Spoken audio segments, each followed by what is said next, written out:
Welcome to the ultimate luxury off-road showdown. We are taking two very square-shaped luxury off-roaders today, and we're gonna put them in their true element.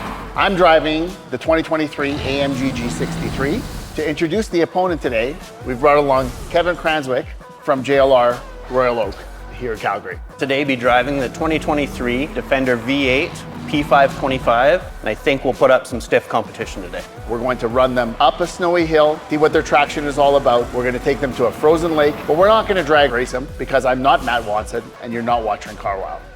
Welcome to Ghost Lake, Alberta. We are standing on a frozen lake in January and it is 20 inches or more thick. We're sitting at temperatures approximately around 5 degrees Celsius, somewhere in the neighborhood of the 40s in Fahrenheit. Definitely not enough to melt this ice today, but it's definitely gonna make for some really fun driving. And what better two vehicles could we do it in than these two that are standing behind us? Kevin, how do you think your Land Rover is gonna perform today? I think we brought the right vehicle to put up against the G63. It's going to be a tall task, but let's see what we can do. Yeah, I think that realistically, both vehicles are similar in a lot of ways in the sense that they both have V8 motors. They're both boxy in their design. I think that realistically, it's going to be a lot of fun of some roaring V8s going around and a true testament to their all-wheel drive systems and other suspension technologies. Let's get out there and get sideways.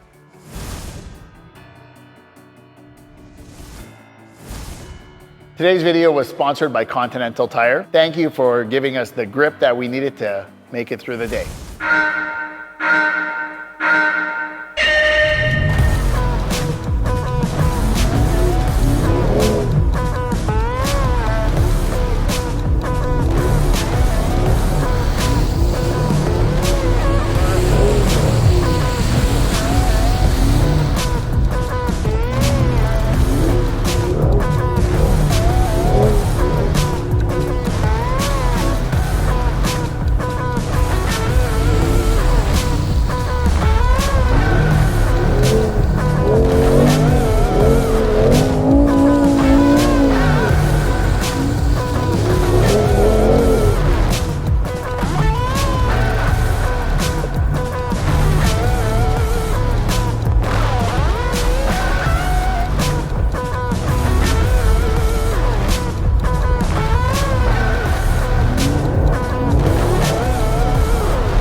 To the tricky corner.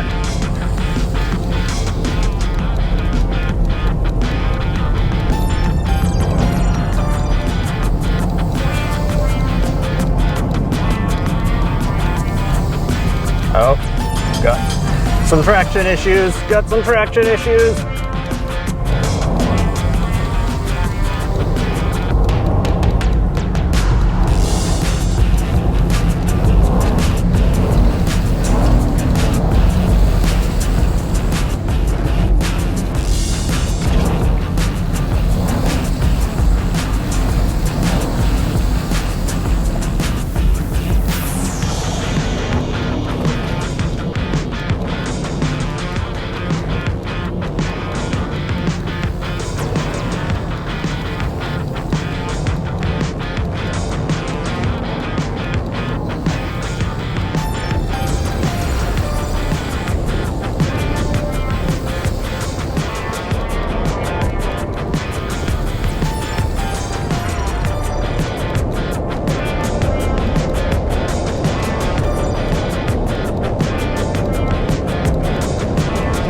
So you look like you were doing some pretty good slides out there today. You know what? The Defender V8 performed as good as I could have ever imagined. The handling was excellent. The different drive modes worked absolutely perfect on the ice. And I think we stacked up pretty well, all things considered, against that G63. I think it actually looked really, really good. The Land Rover is really good at being out of control. The G-Wagon was a little bit harder to tame or maintain a longer drift in. Gonna sometimes create a bit of understeer, whatnot. But all in all, I was really impressed. I thought it was super cool at times when I was completely walking the vehicle sideways because of the way that torque split worked out. And to credit to the Land Rover, I think it sounded really good at well, supercharged 5-liter V8. Absolutely. Made a really nice noise to it. No, thank you. I think that, you know, as for the race portion, we were within a couple of seconds of each other. We'll have to look back at the video to see who was right sideways. All in all, pretty good competition so far.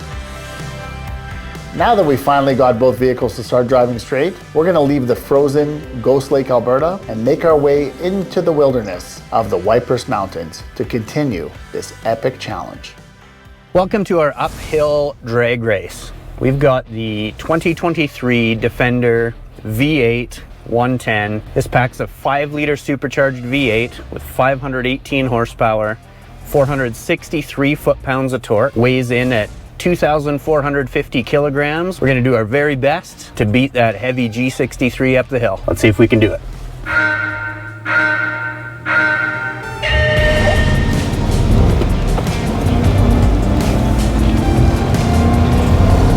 Come on, baby.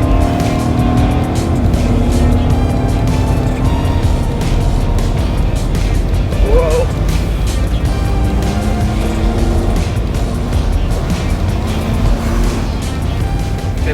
And I let off way too early there, but I saw Chris's truck there and I'm like, oh, don't get sideways right before the top.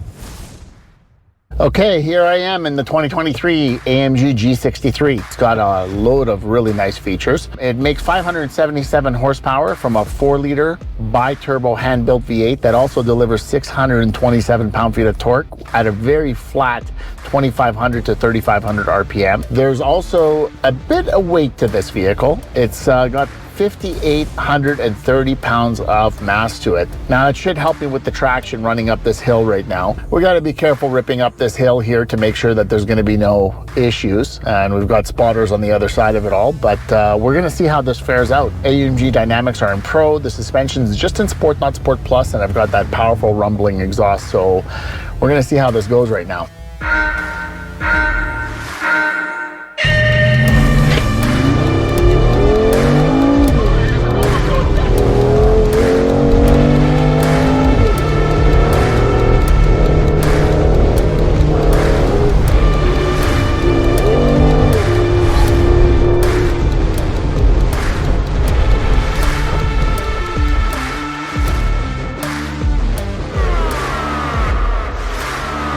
So we are at our off-road course. This is going to be a 1 versus 1 down to the end of the course, turn around and come back. There's some tight, sketchy spots in here. Luckily, I'm going to use terrain response too. I've chosen the Mud Ruts program. That's going to help me out because it's going to lock both the front and the rear differential. I'm also going to leave it into sport mode.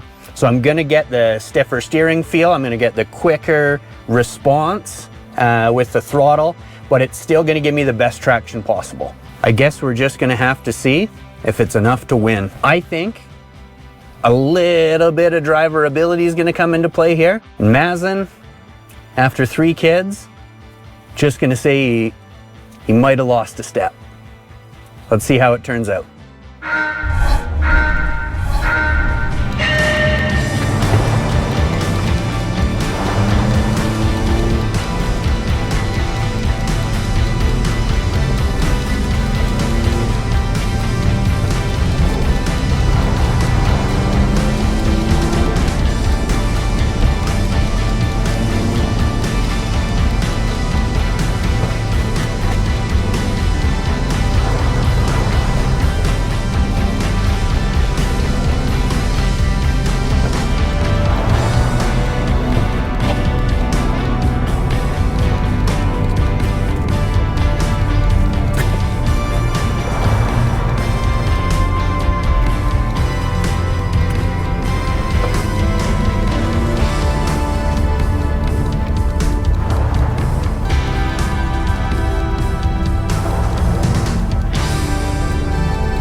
So we're teeing up the Tug of War.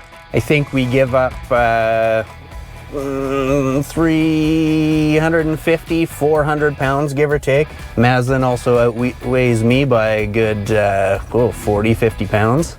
As soon as I get a little bit of traction, I'm gonna absolutely hammer it. I think it's gonna be a tough one to take this win. He's got a lot more power than I do and some more weight, but as we've seen up till now, driver skill does count for something. All my diffs are locked, 1, 2, and 3. I'm in low range. My ESP and ABS brakes are off. I've got it otherwise in trail mode and got everything set up and ready to go. How about you, Kev? I'm set up in the same mud ruts mode, low range, traction control off, and I think I'm in the right setting. Okay, it's gonna be an interesting outcome. We'll see which one of us two guys here has the best tug. You're married, I for sure have the best tug. No, I'm a married guy. For that reason, I should probably have the best tug you've ever seen. And you know, one day you'll have one too. This is gonna be interesting. We'll see. This is finally where my extra weight and extra heft might come into play, or it may work against me. I mean, I've got a lower profile tire. He might be a little stickier on this, doing this on the snowy surface. So we're gonna see how this goes. Let's just see it all works. Hopes works out for the best. Not sure what Kevin's feeling like. I'm feeling a bit of a tug from him right now. He's an eager young man. Just want to hear someone's yelling. Something starts smoking.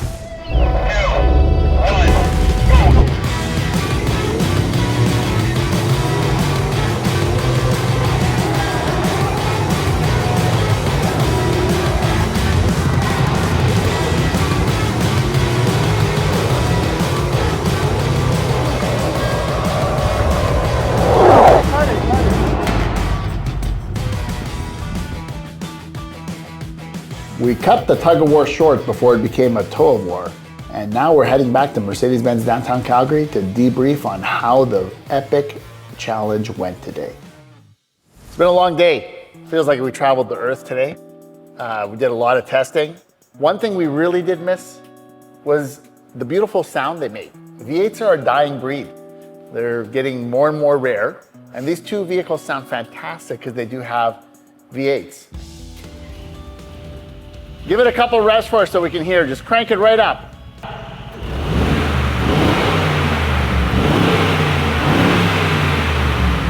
Fortunately, sounds as mean as it looks. Unfortunately, it's a soft limiter. I think we have become used to that with all vehicles today, but it sure sounds amazing. Now let's have a listen to this Land Rover. Please try this out. I'm gonna see if I can make those exhaust pipes shoot straight up when I hit the throttle. Okay, so you guys let me know if that works out. Do your very best. Yeah. Now, Kevin, correct me if I'm wrong, but on the Land Rovers, is it still the case that you have to press and hold the start-stop button for a bit for it to actually fire up? You do, absolutely, yeah. Okay, Yeah, so hold it down for 2 seconds, foot on the brake. You know what you're doing. So that is the Land Rover's version of an emotion start? Technically, So is the emotion anxiety, is it gonna start? The emotion is, let's hear what it has to say for itself. Okay. Ooh, it sounds good. Well, it sounds really good.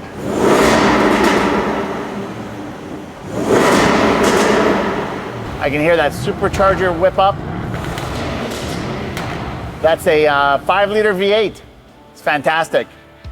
One of the things about having a motor that's as old as Ja Rule's last great hit is the fact that it didn't have to conform to the same sound regulations that some of the newer vehicles do. And for that reason, this sounds really good. And I know for a fact it sounds better than the new 4.4-liter twin turbo that's in the newer Range Rovers. That's a BMW source motor, correct? Absolutely right. We made a couple of changes. We've gone and outsourced our next motor. Great torque, great power, but does it sound the same? I don't think so. I mean, I guess if you can't beat the Germans, you might as well join them, right? That's fair. That is a fair assessment. Yeah.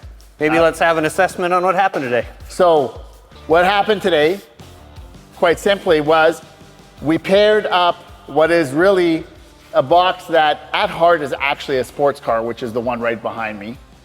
Probably not an advantage in an off-road situation, given the fact that it's running on 22-inch wheels. with a profile of a tire that's thinner than the thinnest pizza crust you've ever seen. Wasn't probably the most ideal situation in the off-road component. I think it played a good part on the lake.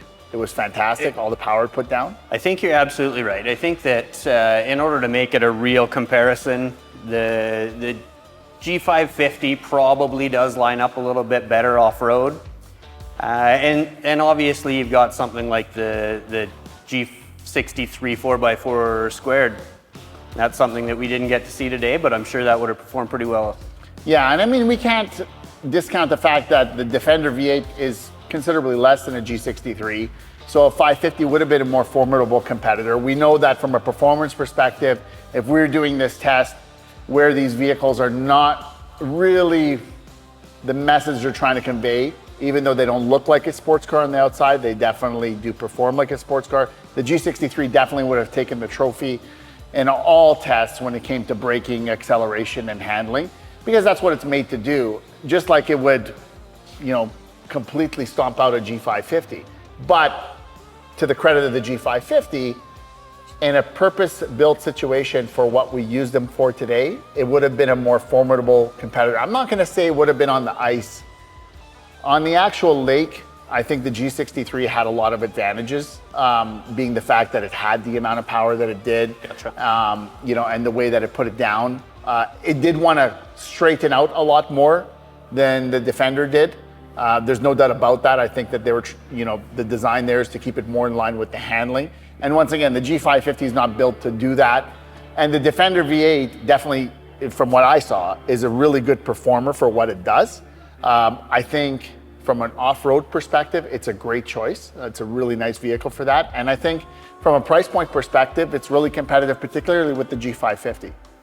I think there's a ton of value there. First and foremost, we had a great time today putting these through their paces, making sure that that we pushed them not to the limits, but pretty darn close. I think that Mazen's absolutely right. The G-Wagon is a type of vehicle that on the road, on the pavement, it probably would have beaten the Defender V8 pretty handily. But that's not what we did today. We took a stab at some off-roading. Ultimately, it's going to be up to the viewers to decide who wins. But I think we put our best foot forward today. The G63, we know, is not the ultimate off-roader. I mean, if you wanted the ultimate off-roader, you get a 4x4 squared, you get a 550 like we mentioned before. We know that it's a serious athlete. However, I have to say that I think we can both agree, given the fact that it can really destroy a lot of supercars that are out there today, having a 0 to 100 km/h time in 3.8 seconds, it's pretty amazing what it could do off-road. And as an everyday supercar, that's pretty awesome. That's absolutely right. I again want to thank JLR Royal Oak. I think that they gave us an opportunity today to really showcase what we offer. We're not that much slower, 0 to 100 km/h, but 0 to 100 km/h over some bumps across some ice, we've done pretty well. Yeah, absolutely. And we really appreciate you guys taking the time to bring one out and showing us what it had to do. And it's been a long day, but I hope everyone had as much fun watching it as we had making it today. If you haven't seen nothing yet, 2024 has got a lot more reviews from Mercedes-Benz Downtown Calgary, so please like, share, and subscribe.